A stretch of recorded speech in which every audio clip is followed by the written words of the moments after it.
हाय सगळ्यांना. तर आज आहे दसरा आणि दसऱ्याच्या माझ्याकडून व माझ्या परिवाराकडून तुम्हा सगळ्यांना खूप खूप शुभेच्छा. ईश्वरी आणि तिचे पप्पा इथं बसले पेपर वाचत.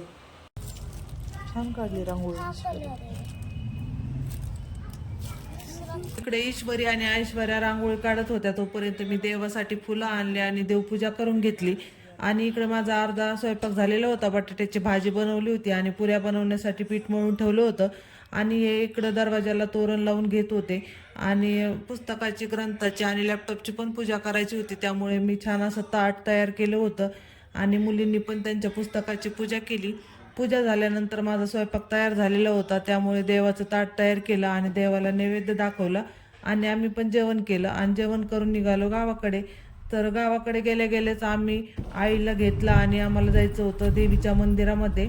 तर आम्ही लगेच निघालो. तर बघू शकता गावाकडचं वातावरण किती छान झालेलं आहे, सगळीकडं पाणीच पाणी.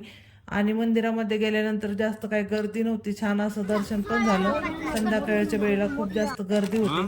तर इथं छोटीशी यात्रा भरली होती. तर मुलींना घ्यायचं होतं काय काय, छान असे कानातले घेतले.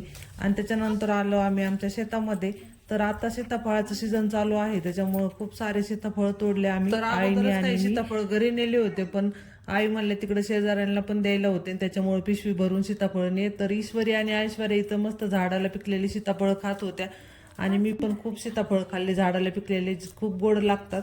तर इथं आई सीताफळ तोडत होत्या. तर याचा पूर्ण व्हिडिओ मी आपल्या चॅनलवरती टाकलेला आहे. पूर्ण व्हिडिओ बघण्यासाठी खाली दिलेल्या त्रिकोणावरती जाऊन तुम्ही पूर्ण व्हिडिओ बघू शकता. तर मी इथं सीताफळ खाते, तुम्ही पण या सीताफळ खायला. तर असा होता आपला मिनी ब्लॉग. आवडला असेल तर नक्की लाईक करा, शेअर करा आणि चॅनलला सबस्क्राईब केलं नसेल तर सबस्क्राईब करून घ्या. बाय.